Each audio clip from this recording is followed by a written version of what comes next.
into three parts. So the first part, it will consist of presenting you the context of our study, our motivation. The second part will mainly focus on the information extraction pipeline we built, and we will finish with our conclusion and output. So time domain astronomy consists of observing the most violent cosmic transient phenomena in the universe, such as fast radio bursts, tidal disruption events, gamma ray bursts, supernova explosions. And these events are observed and monitored by various observatories around the world and by various space telescopes. And when an observer will detect an event, it will send alert in the entire astrophysics community. These alerts are mainly in two formats. On the one hand, we have the human written messages, such as the GCN circulars, telegrams, or the astronautes from the transit name server. And on the other side, we have XML format messages. So these are machine-readable messages called also the video events. So we have to analyze these alerts that are sent into the community. First, we will focus on the machine-readable messages. So as part of our work in our lab at Paris-Saclay, we are working with my supervisor to develop a tool, a platform, which is called Astrocolibri. So Astrocolibri allows to follow in real time the latest transient events that have been detected. So here you can see this is the web interface of Astrocolibri. We have here the map of the sky, and on this map we have a lot of different events that have been detected on a specific time range. So here it's over the last 2 weeks. So this time range we can, if we want, extend it if we want to see what happens on the next month, for example, or on the next few days, and the map will be updated. And here for each selected transient event on the map, we have on the right panel a certain number of informations. Here, if I select this supernova, for example, we have its name, its detection time, its localization in the sky, and a lot of various information about the observatory that has detected its discovery name, its brightness, and its classification. So here it's a 1B type supernova. And we have so a certain number of information.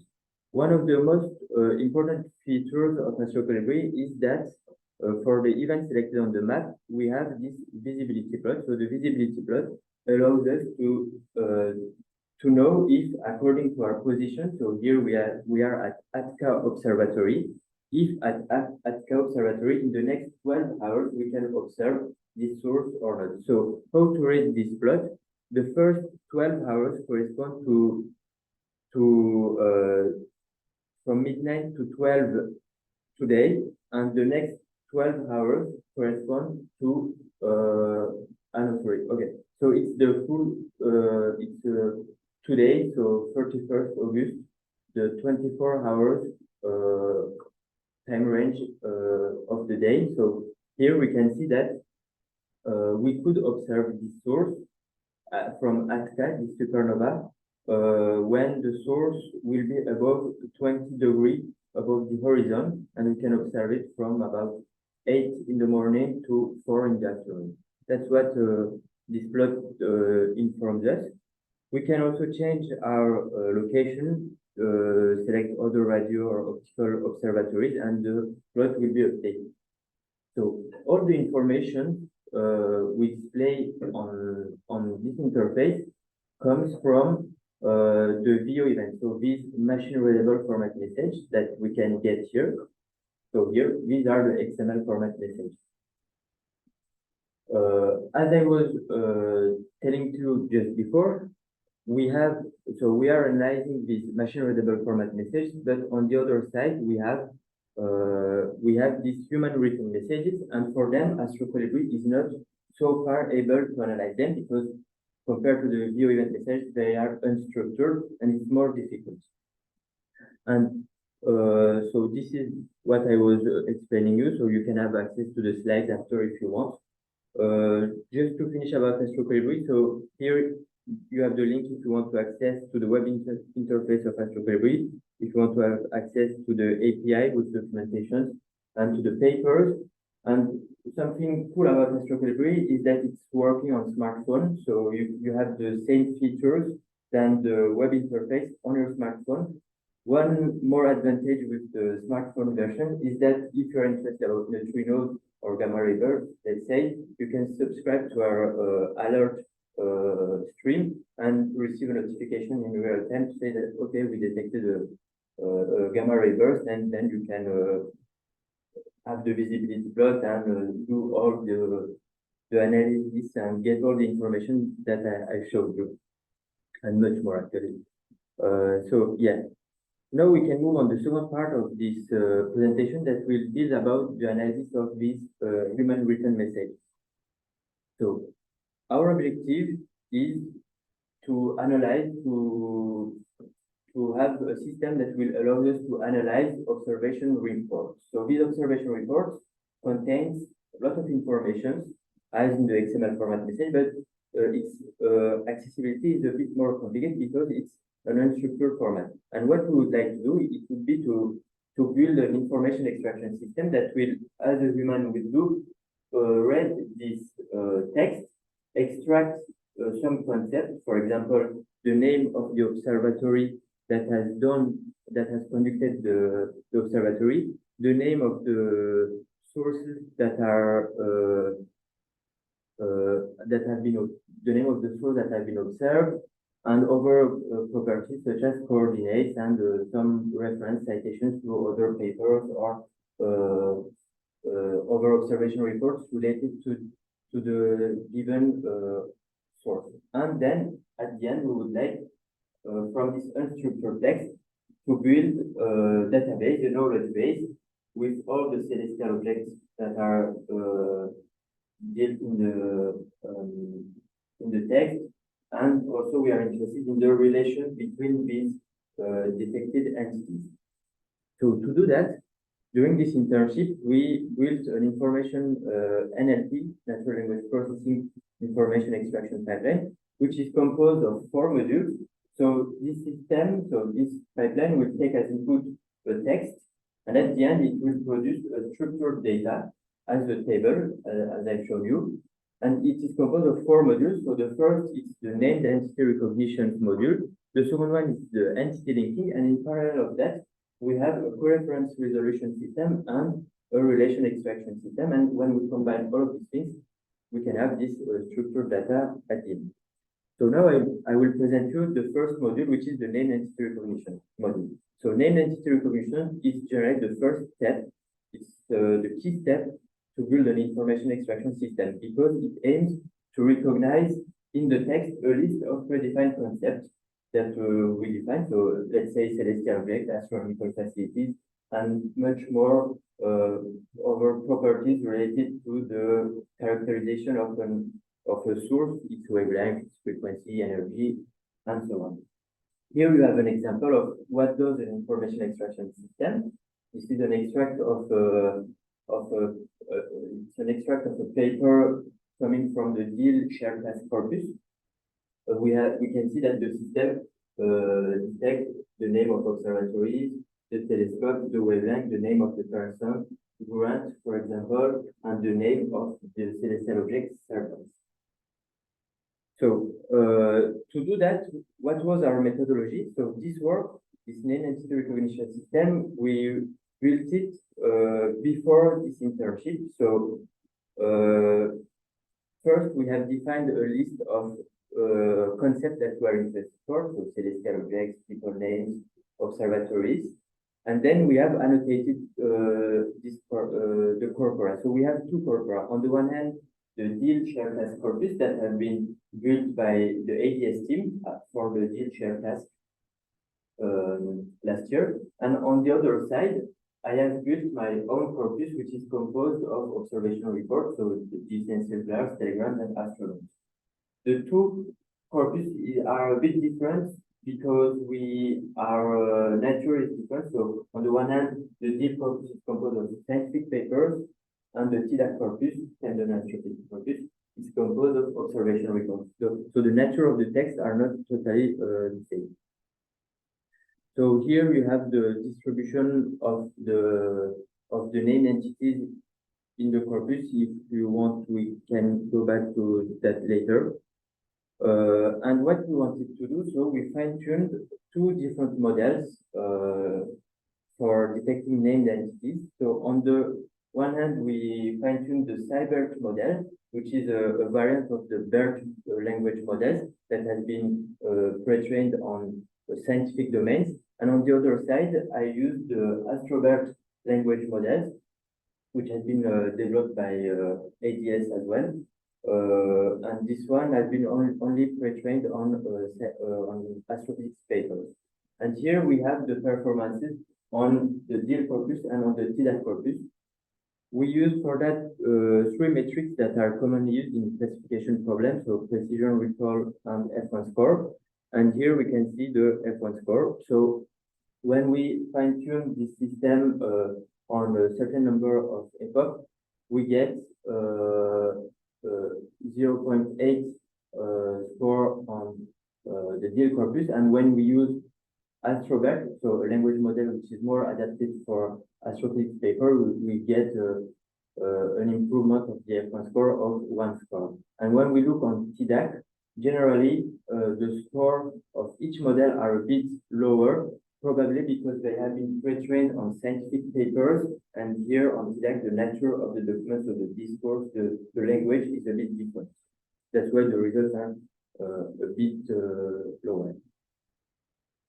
So the other module we have is the named entity linking. So first, on named entity recognition, what we did, we are now able to recognize a certain number of concepts and the name of celestial objects. So here, for example, imagine this is the output of our named entity recognition system, where we have detected different names of astrophysical objects.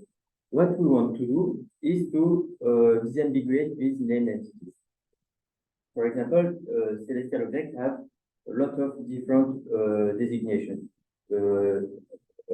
If I'm not wrong, Andromeda Galaxy has, for example, 31 different designations, and these designations can be used in different documents independently. And what we want to do is to know, when we are dealing about an astrophysical source, if these different names, so here we have maybe 8 or 9 different designations, does it mean that we have 8 or 9 different astrophysical sources, or are we referring to the same name? That's what we want to do. And this is the task of entity linking. So it will allow us to link all the different designations to know if they are referring to the same astrophysical source. And when we analyze these two observation reports, we see that we are dealing about two astrophysical objects. So this is the task of entity linking. And to implement this entity linking system, how we did. So we take the output of our named entity recognition system. We take the name of the celestial objects that have been detected by our system, let's say GRB 221009A. First, we will send a query to the SIMBAD catalog, and we will check if in SIMBAD catalog we can find the source. If yes, we will get its canonical name, its ID to uniquely identify the source, and we'll also get the list of all its different designations. If the source is not found in SIMBAD catalog, we will have a look on NET database, and we'll do the same. If we find the source, okay, we get the same kind of information, and if no, we will look at the transient name server. If finally, at the end, if we are not able to find the source, maybe it's because the source is it has been recently detected and it's not yet referenced in the databases, or maybe it is an error coming from our named entity recognition system that the system says, okay, this is a celestial object, but actually it's not. It can be a date or another concept. So it's an error in the classification of our named entity recognition system. So this is the general idea of our named entity linking system. And when we look at the linking accuracy on the TDAC corpus, we can see that the more we use external knowledge database, the more our linking accuracy increase. If we only use SIMBAD, we'll get about 60% of accuracy. If we combine SIMBAD and NET 71, and if we use all the three databases, we reach 80%, which is a decent score, I would say. If we look at the 20% of celestial objects in the TDAC corpus that has not been detected, I try to analyze why we are not able to find them. So generally, I analyze the type of this object that has not been detected. And generally, it's gravitational waves and supernova candidates. Here we have some examples. So since they are supernova candidates, probably that they're not yet indexed on the transient name server, and maybe we have to wait 1 week or 2 weeks to confirm, to classify this transient source, and then we will be able to uniquely identify them. Sometimes it's also the naming scheme. For example, I have found this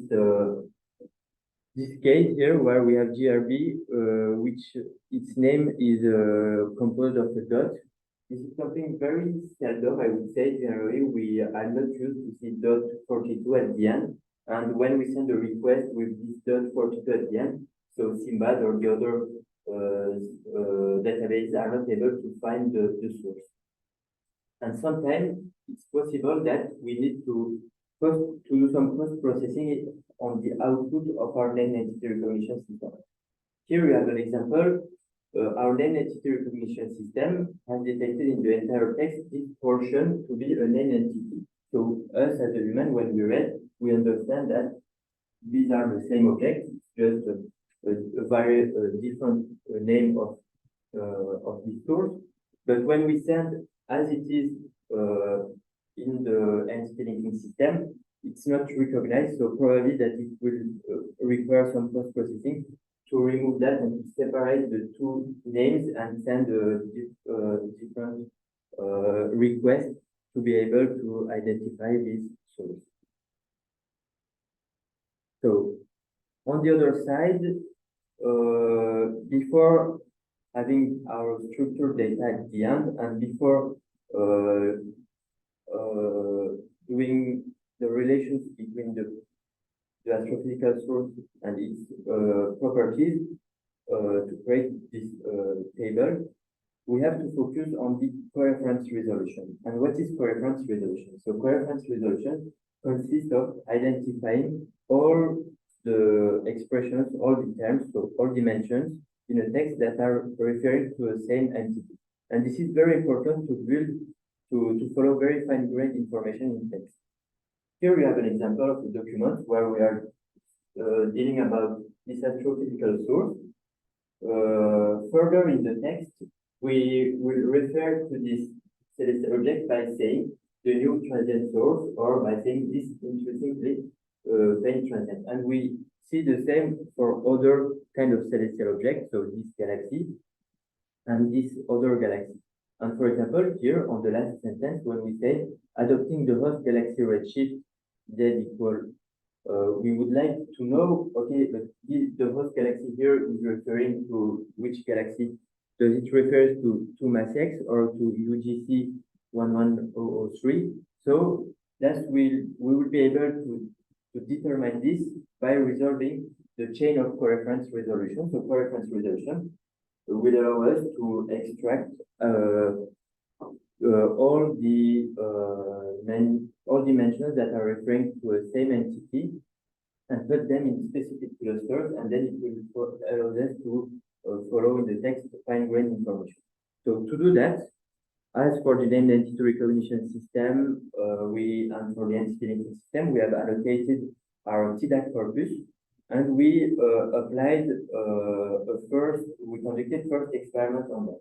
So we used FastCoref model to do coreference resolution. So FastCoref is an existing tool that has been trained on general language text, and we wanted to see how it will behave on astrophysics text. And we can see that when we evaluate FastCoref on the TDAC corpus, that the scores are very poor. So an F1 score of 0.13. But however, after fine-tuning. So if we take fast-graph and we fine-tune it on 50 epoch on our TDAT corpus, we observe an improvement of the performances. So we go from 0.1 to 0.25. So there is an increase in the score. But we still have to conduct experiments, complementary experiments, to see if we can still continue to improve the score. Yes. So then the last module is the relation extraction module. So relation extraction module will allow us to extract the semantic relationship between the detected entities. And this is a crucial step. And I will explain you why with that example. So let's say here we have an observation report where we are dealing with 3 different celestial objects in the text. And for each astrophysical object, we give a certain number of information. Its coordinates, its detection date. And what we would like to do, when we read this text, we understand that, okay, these coordinates are the location of this astrophysical object, and these coordinates are the location of this celestial object, and so on. We would like to assign the correct properties to the corresponding object. So just detecting them will not allow us to create a database, a knowledge base. And just to make the link with the coreference resolution, so you see, for example, in that sentence, that doing coreference resolution is very important, because in that sentence we say the optical transient unfiltered magnitude is 16.6. So when we say the optical transient, we want to know, okay, so the optical transient is referring to whom? It's referring to this celestial object and not to the first one, for example. And here, this probable supernova is referring to this celestial object. So it's very important to have a coreference resolution system before the relation extraction system, because here, when we say this wavelength, it's the wavelength of the optical transient, which is referring to that object. So what we did, we defined a list of different semantic relationships that can exist between the different entities. So we have the location of, that mainly allows to make the link between a celestial object and its coordinates in the sky. Host galaxy of, sometimes an astrophysical source is we give the host galaxy in the text of the astrophysical object. So we would like to know to which galaxy it's belonging. And then we have other properties such as wavelength, redshift, and fields of astrophysical objects. And we did experiments on that. So we fine-tuned bidirectional long short-term memory neural network for relation extraction. We use that architecture because we have seen on the literature that it has been used on different scientific domains, such as the biomedical one, and it gave a promising result. That's why we explored that approach on astrophysics text. And since our corpus is a bit small, we did a cross-validation with k equal to 1. And here we have the overall scores and the details per relations. We can see that the overall score is 0.68, so we have still a margin of improvement to bring to the model. And we can see that, for example, to detect host galaxy and flux, our system is very bad. Probably because when we look at the class distributions, these two classes are very, we don't have a lot of examples of host galaxy and flux. So we need to increase the size of our data set, including much more relation of this type to increase their detection. And then we can move at the conclusion. So the objective of this work was to build this information extraction pipeline. So for NER and entity linking, we have seen that we have decent results for the moment, but it can be still improved if we add more data and if we explore other state-of-the-art techniques. Concerning regarding coreference resolution and relation extraction, so the next major steps are to increase our data set, because one of the main results that explains at some point the low results is on the fact that we need to increase the number of relations in our data set, either coreference relations or semantic relationships. And then once this step will be done, we can explore different kind of models, such as exploring birth-based models and exploring the fact of adding syntactic information to the system to improve relation extraction, the task of relation extraction. And to finish, so our future goal is to deploy this model in Astrophysics. So since we have built a first pipeline of information extraction that takes a text and produce structural output, we would like to create a Python package for astronomers and to release it. So maybe this Python package can be deployed in Astrophysics. It would be a first way of deploying these language models and this information extraction system in Astrophysics. And this Python package would be also at the disposition of astronomers, and they can use it separately, each module separately. If you want to do only name entity recognition, you can do name entity recognition. If you only want to do relation extraction or entity linking, you can do, or use the entire pipeline. So our code is in our GitHub. So, sorry. So our Python package is in GitHub. So we have all the codes inside. I'm still doing documentation, so half of the GitHub is documented so far, but I'm documenting it, and in the next following days and weeks, it will be complete, and you can already have a look on the documentation. And if you have any questions, don't hesitate. Thank you very much for your attention.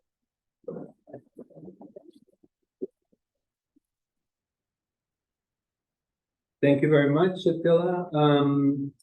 Do we have any questions from the room or online? Feel free to raise hand or put something in the chat. Please.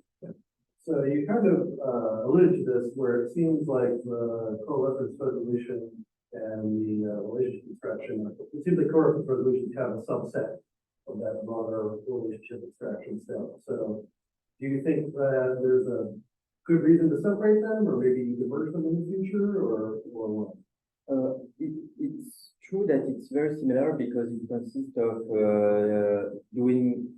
detecting relations between mentions, but maybe the difference here between between coreference resolution and relation extraction is that generally the relation extractions, it's between two predefined entities, so between concept that we have predefined, so a celestial object and a wavelength, for example. Whereas the coreference resolutions will imply other kinds of mentions which are not necessarily defined name entities, such as the optical transient, this probable supernova. So these are more common expressions in the language that are not belonging to a set of predefined named entities. That's why, and yeah, that's why maybe we deal with that separately. Maybe I need to check in the literature if this has been combined in works. That would be also an interesting approach to.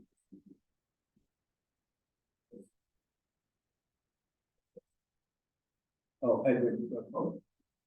So in this stage of relation extraction, we define these coordinates and relate them to that object. Yeah.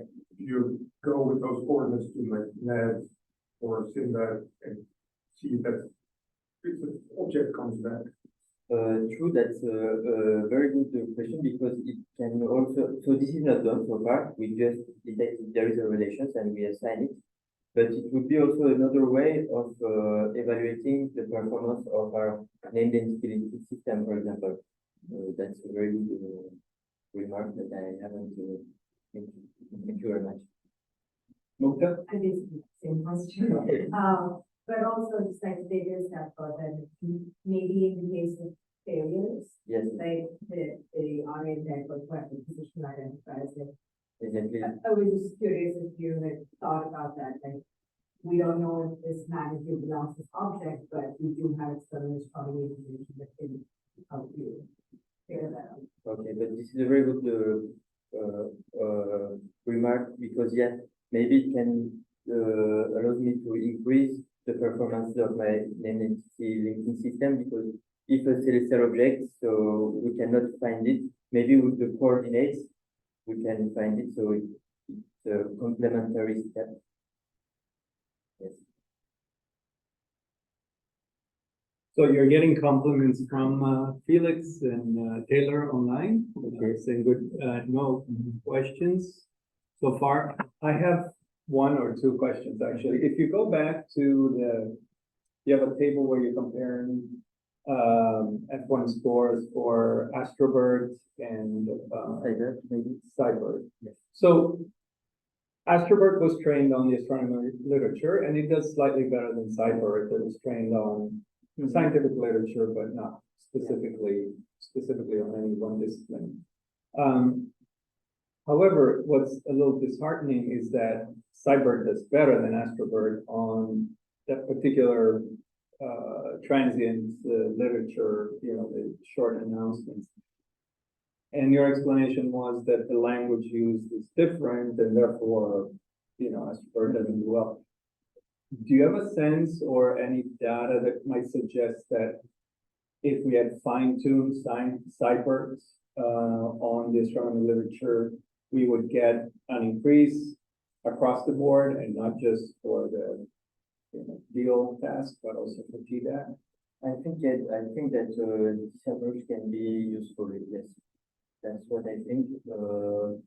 Another possibility when we use Astrobird, it's in the same time to fine-tune, to pre-train it on scientific papers, but also in observation reports. Then during the pre-training process, it will get knowledge from two kinds of language. Yeah. And my other question, unrelated, but I kind of asked you this question already. You probably don't have an answer, but what do you think would happen if you threw all this text to a large language model, and say, okay, give me structured data from this.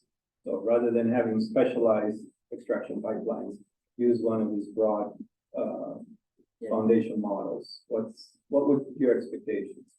Actually, so I think this is a very good a very good axe to explore, because with ChatGPT today we can do a lot of things, and it would be interesting to see how these large language models will behave on this kind of task.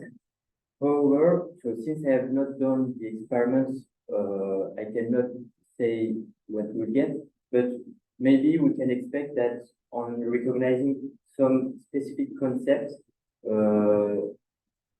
ChatGPT or other large language models could have some difficulties in detecting specific concepts, because, for example, when we look at FastPrep, which has been fine-tuned on a very huge corpus on general language, and when we tell him to do this coreference resolution task in astrophysics papers, he's not very able. So we see that the corpus is very impacting the performance of the model. So the properties between different domains, it's very different. At the beginning, we could think that, okay, coreference in a general corpus or in domain-specific corpus can be almost the same, but we see that it's much more difficult in domain. Maybe not much more difficult, but not adaptive. And we could expect that we have this same kind of behavior maybe on these large language models, such as ChatGPT, for example, or Llama, for example. But maybe after a slight fine-tuning, we can get much more good results than what we did. So this is an approach to explore. I wanted to do that at the beginning of the internship, but I realize that I have a lot of other things to do, so Is your intention to pursue this in the yes. remaining of your? I would PhD like, if I have the time before the end of my thesis, it would be great to explore these new kind of models, because today, yeah, my experiments are mainly based on Earth-based models or LSTM type of models. So it would be great to include these new language models in my thesis. It's a really fun talk and super cool work. So coming as a user, my group uses CNRS all the time, the longitudinal statistics. And there's, you know, there's like a weird history as to why we talk this way in CNRS. We're very church because we expect people to clearly feel what we're saying. But now in this world of large language models that you're developing, is there a way that scientists can communicate actually differently within these short notes that are more helpful to the models that we're example? Should we be following templates that these manipulations are always set? Or should we just be really verbose with our thoughts so that it can be interpreted by these models? What do you think about? I think that for sure, if we impose some rules, I would say, some templates and some way of writing, like templates or standards. So if we tend to more formalize these observation reports, it can be helpful for further processing steps and for the automatic analysis as well. But I think that today astronomers, astrophysicists have a tendency to prefer to have these free text and write because maybe they can share much more information and they are not restricted to fill some field. They can express much more information about their analysis, so they conducted, about their feeling as well, maybe. So I don't know. So it's for sure that it would help the language models, but on the other side, maybe this is something that we have to discuss with astronomers and astrophysicists to standardize these questions. But this is a question that we always ask to me: what if we start to formalize a bit these observation reports? So I guess a question for you, you know, I take it the other way, like it seems kind of silly to be like applying NLP when often, you know, it's like, you know, master OT blah, UT blah, magnitude blah. Yeah. Like, it feels like, you know, this can just go into the form or something, and yet clearly you don't do that in practice. Yeah. You have a feeling of like, I sort of have like, I can imagine why people just like are not gonna do that, so. Is there a way to do it? Yeah, I think part of this is true, right? People could like debate on it, but it's interesting. Also because, so post galaxy is a great example. Like that's not straightforward all the time too. And so we do algorithms connected to a post galaxy. We typically don't report it unless we're very confident that it should part of it. And so that might be another reason that you are not actually 100% confident in that connection. Yeah, there's always gonna be some like quantification aspect, but sometimes there are some like, yeah, we measured this magnitude and it's this direction. Even just Kinos give people all the way to They have redshift forms and they have, you can upload the comp trace. Some of this is like, that's cool. Yeah, but I think for the writer it's more convenient to have a free text space to write it. I guess like other reasons you wish that we have better NLP or that people I think it'd be so cool to have NLP for like the weird nuanced description. Like you showed this, you said this is a really under-luminous transient. Like, yeah, I could probably get that from magnitude. It's not telling me that. It's interesting if I could find other under-luminous through natural language. That'd be really nice. It's kind of outlier detection within Yeah. the language part. Totally. Aren't you really talking about having a standard methodologies which would be a separate entity, but connected to it and which resolve the issue. So I didn't understand very well. No one would. Right, so Arnold, I think Arnold is saying, shouldn't there be a metadata schema that could be used to provide this information? Was that the? Yeah. Yes, probably, maybe, and this is something I have also have to discuss with astronomers specifically, if the annotation scheme is okay, does it suit really to your expectations, and maybe try to improve it and to have a more accurate annotation scheme that corresponds to the needs of astronomers. So this is something we have to discuss, and this is something that can evolve along the time. Yes.